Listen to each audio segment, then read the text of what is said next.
Angélique Chedemois, architecte entre Paris et Guérande. Vous allez nous parler du labo habité qui prend place à Guérande, mais aussi de deux autres projets qui complètent celui du labo habité. Alors je vous laisse la parole. Je vous remercie et je vous salue. Je ne vous ai pas dit bonjour. Bonjour à vous et merci beaucoup de votre présence. Alors effectivement, tout d'abord, merci beaucoup pour cette invitation. Et puis merci pour la qualité des débats et des réflexions qui sont menées là depuis le début de la journée. Je vais apporter ma petite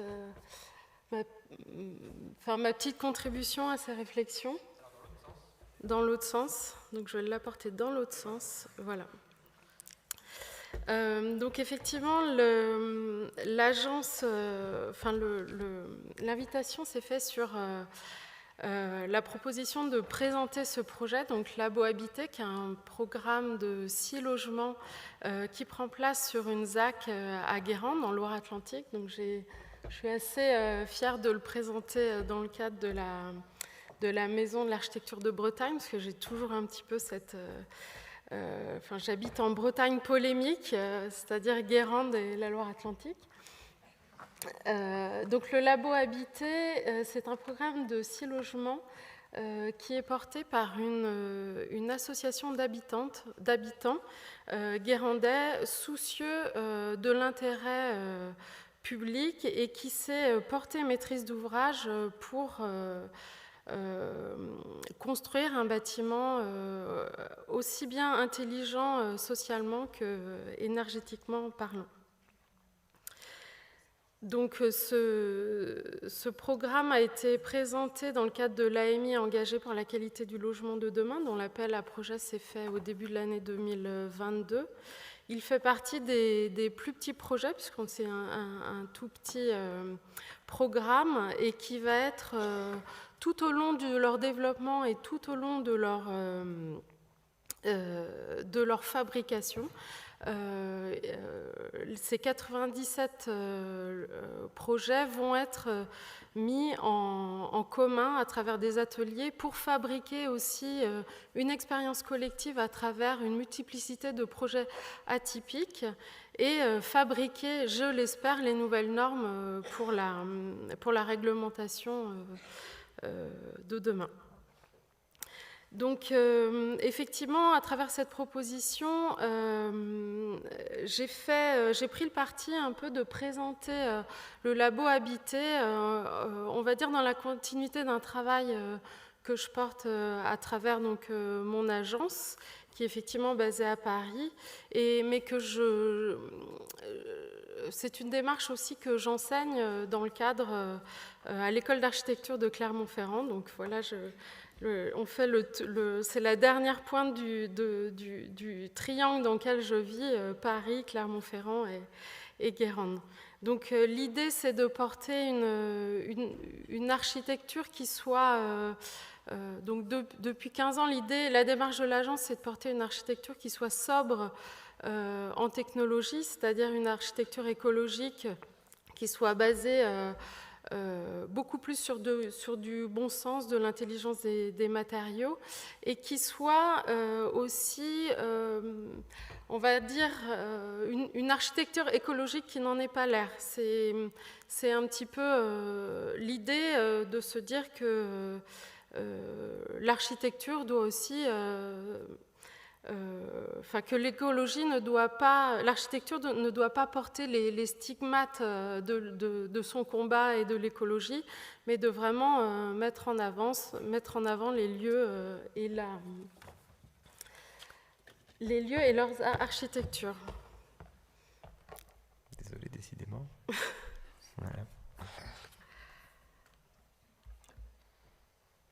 Mais tout se passe bien à part ça, hein, ça va ? Oui, tout va bien. Très bien. Donc, l'idée, c'était de mettre en perspective 3 projets qui ont mené aussi à ce projet Labo Habité. Ces 3 projets ont pour commun d'avoir été portés par une maîtrise d'ouvrage non sachante, une maîtrise d'ouvrage très engagée sur des questions d'écologie et de société. Et elles sont aussi...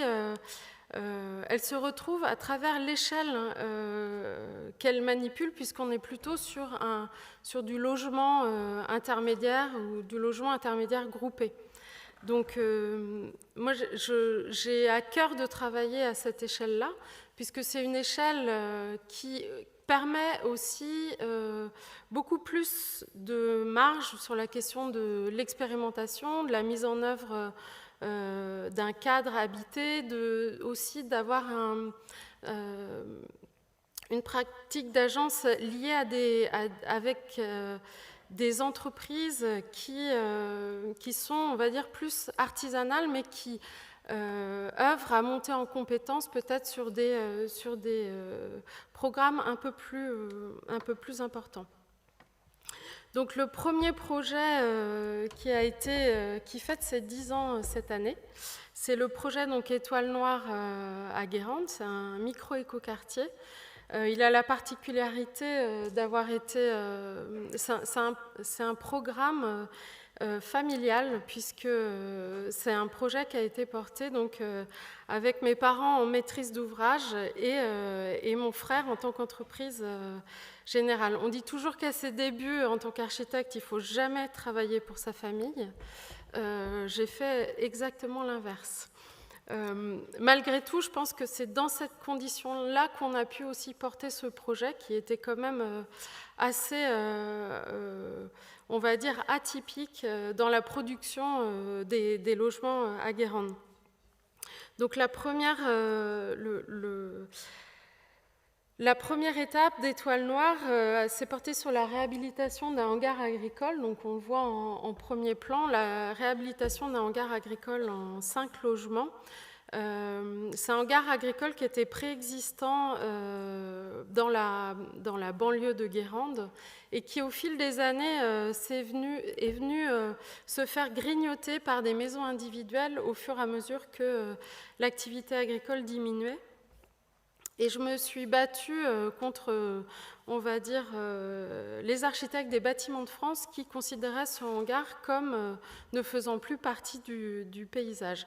Donc il fallait le détruire, mais pour des questions aussi énergétiques, des questions de réemploi qui se posaient déjà à la fin des années, on va dire 2007-2010, l'idée c'était de le conserver et de s'appuyer sur cette structure pour aller chercher des objectifs environnementaux vraiment basés sur l'énergie, tels que Minergie et Fénergie, et d'aller vraiment s'amuser à aller livrer un bâtiment à énergie positive. Donc, ensuite, Étoile Noire était vraiment basée sur des questions à la fois sur des questions d'énergie en termes de fonctionnement. Ensuite est arrivé Satellite, donc on voit le projet de 4 logements au nord de la parcelle. Ce logement-là, lui, a amené dans le projet des... Désolé. Pas de souci. Voilà. Ok. Donc Satellite, lui, a donné un peu une dimension, l'arrivée de ce programme a donné une dimension beaucoup plus urbaine quelque part, et s'est posé vraiment des questions de partage de la parcelle. Il y a eu la question de la densité. La voiture qui était très présente, ça a été un des sujets tout à l'heure, c'est-à-dire que l'idée c'était de livrer, de dessiner des logements qui soient très simples à vivre. On n'était pas du tout dans des normes suisses ou avec une complexité d'usage, mais d'avoir un logement avec 2 places de parking et d'y vivre de manière très libre, sans mode d'emploi. Donc, là, on voit donc les deux projets dans leur environnement. Donc, c'est au bord des marais salants de Guérande. De travailler en connexion directe avec l'entreprise qui allait construire le projet nous a permis de trouver des solutions qui étaient assez innovantes collaborant bois-béton, on a aussi travaillé sur cette sur cette intelligence avec un bureau d'études qui a été important aussi dans la conception du projet qui s'appelle R&O, qui nous a aidé vraiment à aller au bout de cette ambition. Donc aujourd'hui, Étoile Noire fête ses 10 ans et on a la fierté d'annoncer que les T4 se chauffent avec 70 € par an, des T4 de 80 mètres carrés. Donc ça, grâce à une conception bioclimatique, à une compacité de forme, et il y avait aussi l'intérêt de mettre beaucoup plus l'argent dans l'enveloppe et dans la conception que dans l'énergie dépensée dans le bâtiment. Donc, avec des panneaux photovoltaïques intégrés. Là, j'aime beaucoup cette photo parce qu'elle parle vraiment des frottements dont on parlait tout à l'heure, comment aussi l'architecture dans ces aménagements commence à proposer des lieux partagés et des endroits pour se croiser.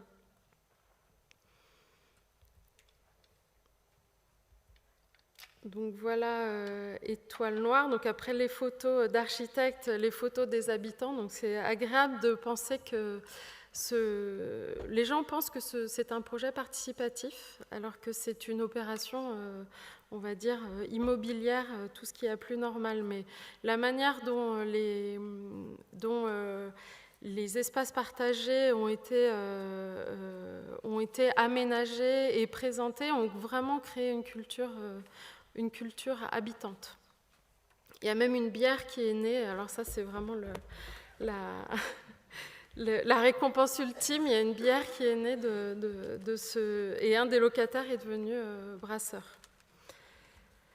Donc un deuxième projet qui est plus proche de Paris, qui est dans le Vexin, dans le parc naturel du Vexin. C'est un projet de 27 logements en démarche participative. Donc j'aime à penser qu'on ne reconnaisse pas du tout le projet dans cette photo aérienne, parce qu'on se bat et on s'est énormément battu avec un architecte des bâtiments de France. Donc vous voyez, le projet est en haut à droite. L'idée, c'était donc une mairie a proposé d'offrir, ou de vendre un terrain à bas coût pour conserver son école. C'était un petit peu le deal. Et pour ça, elle a fait appel à un habitat en gros participatif et de 27 logements. Et pour donc le terrain était un petit peu à l'écart vraiment de ce village rue. Et l'idée de l'agence est de partir un peu sur le modèle des grosses fermes vexinoises, d'une manière pour pouvoir vraiment intégrer cet objet un peu dans le village, mais c'était aussi une manière d'aller réinterpréter ces grands bâtiments agricoles pour des questions d'économie d'énergie et d'économie de matière. Donc, comment faire de l'individuel groupé tout en s'intégrant un petit peu dans le paysage. Donc, là, l'idée, ça a été vraiment d'impliquer et d'engager les habitants dans la conception de leurs 27 logements. Donc c'est un petit hameau. Donc on a fait des ateliers où les maquettes étaient rediscutées. Il y avait vraiment un processus itératif qui a mené à la formalisation du projet de 27 logements. Et par ailleurs, les habitants vraiment très très engagés sur des questions écologiques m'ont amené sur le champ, et le projet lui-même m'ont amené sur le champ de l'économie d'eau et de l'assainissement, puisqu'on est sur un terrain qui n'est pas connecté à l'assainissement collectif, et avec un objectif 0% de rejet, puisque le village a des soucis d'inondation. Donc il fallait vraiment qu'on prenne en charge à la fois le traitement de l'eau, mais à la fois les eaux de ruissellement sur le terrain. Donc voilà, ça donne on est reparti un peu sur une forme urbaine type grosse ferme vexinoise. Moi, j'aime à penser que c'est plutôt la figure de l'abbaye qui est ressortie à travers ce travail, puisqu'il y a une notion vraiment d'équité sur ce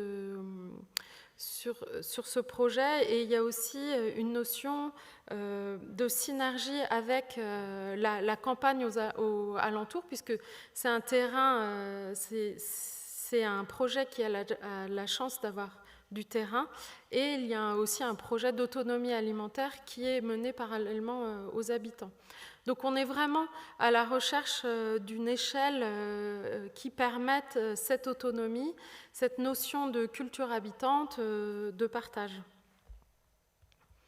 Donc c'est un projet qui est en cours actuellement. Il nous donne beaucoup de fil à retordre. On est au niveau pro. Et effectivement, suite à la crise des matériaux biosourcés, on a vraiment du mal à rentrer dans le budget. On est à plus 20-25%. Donc on œuvre à simplifier et à rendre encore plus rationnel ce projet, qui est déjà très très simple formellement. Mais à un moment, il faut peut-être aussi se poser la question du vrai coût tout simplement de la construction. Peut-être qu'à un moment de construire écologique, hyper innovant, il va falloir considérer qu'on n'est pas dans des coûts de construction non plus, on va dire standard, normal, mais il y a un vrai besoin peut-être aussi reconsidérer les coûts au mètre carré de manière aussi à ce que les entreprises s'y retrouvent dans leur manière de construire. Donc voilà le projet dans le Vexin. Autant sur la question de l'étoile noire, le sujet du biosourcé était moins mis en avant, mais plus sur la question de l'énergie. Là, on arrive on espère passer dans les appels d'offres, mais l'idée c'est de construire avec des blocs de terre comprimée, des blocs porteuses, sur un système assez simple de briques porteuses, refends et façades compris, avec une ITE en fibre de bois et une toiture en tuiles de bois. Ensuite, donc on revient à Guérande, donc pour effectivement repartir sur le labo habité. Donc, une association de citoyens a fait le constat qu'en presqu'île guérandaise, la pression foncière, qui a une charge importante dans la fabrication de l'architecture, portait énormément. Elle s'est donc constituée en association. Elles se regroupent donc c'est un peu leur credo, se regrouper pour accélérer la transition écologique. Donc Habitat Énergie Solidaire, c'est une association qui se regroupe autour de valeurs communes. En gros, la solidarité, donc, c'est surtout combattre la facture énergétique des foyers les plus modestes, leur permettre aussi de vivre et de travailler à Guérande puisqu'effectivement, il y a beaucoup d'employés qui sont obligés de partir assez loin dans les terres, ce qui pose des questions voilà, tout simplement de coûts à la fois écologiques et énergétiques sur la question de l'essence.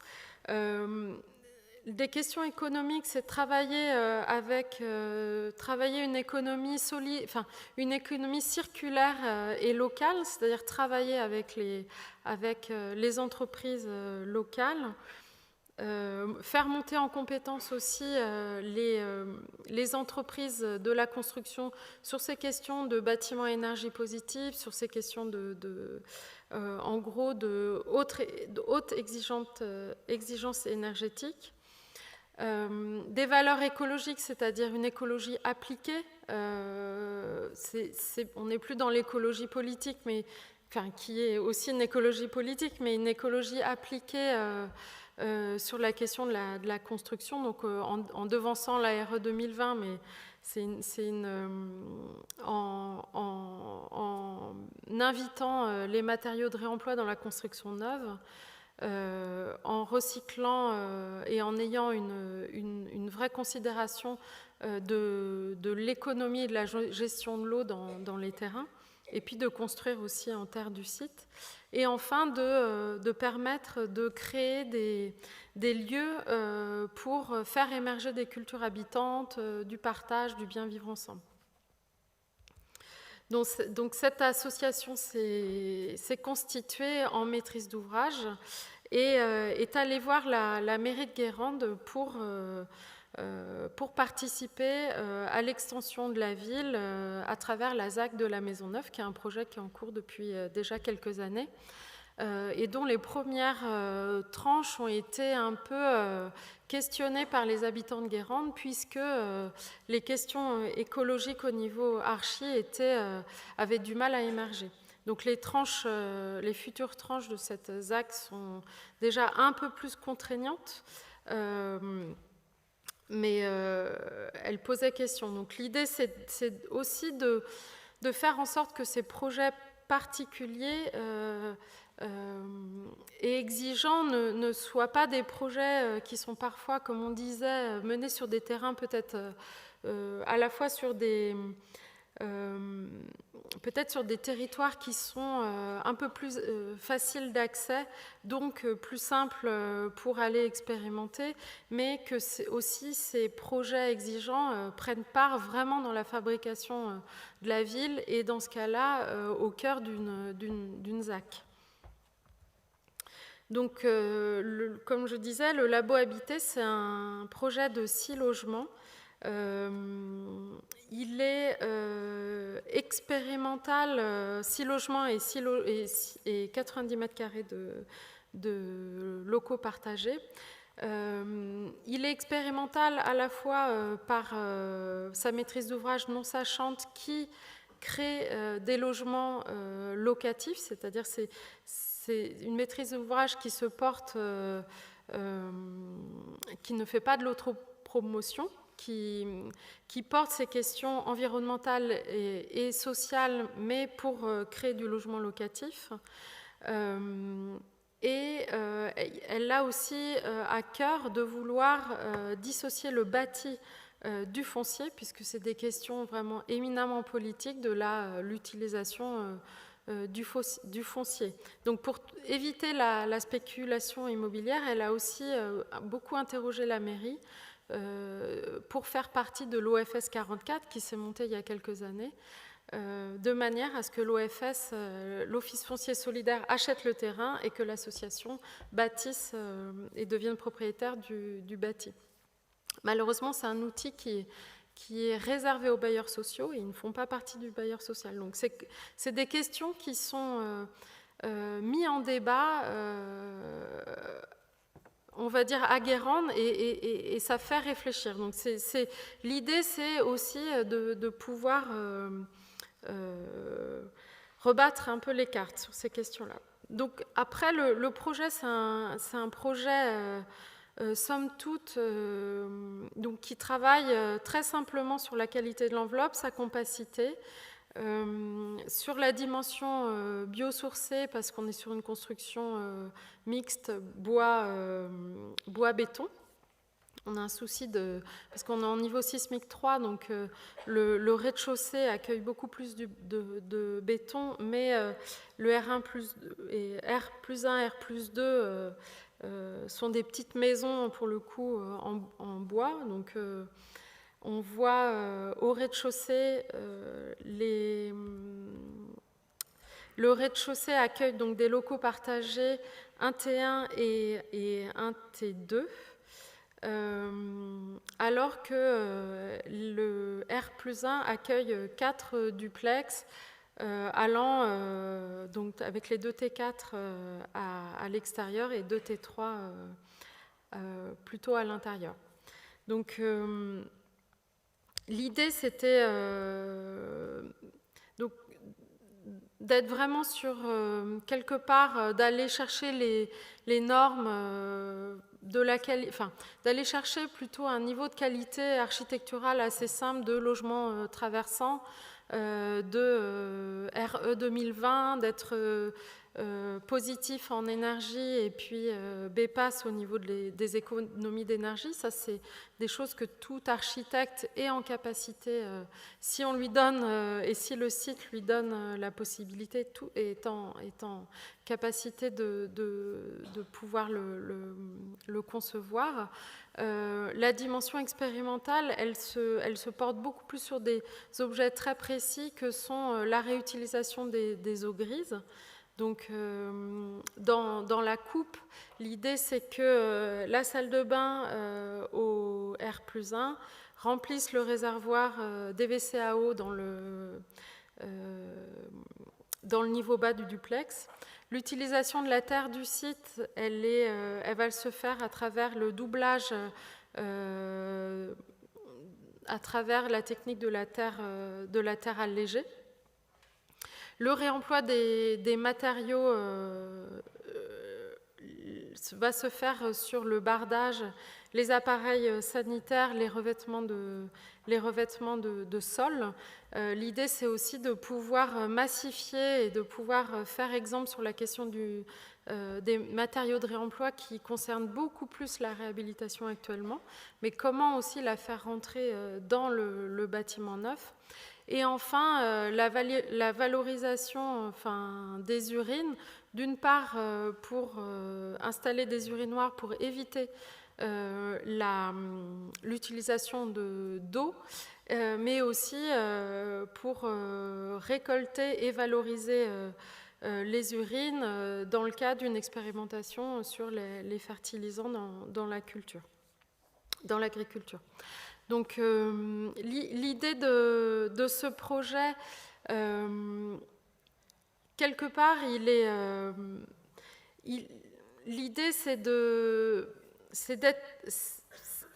plutôt de massifier ces micro-expérimentations de manière à ce qu'elles deviennent le standard et les nouvelles normes assez rapidement.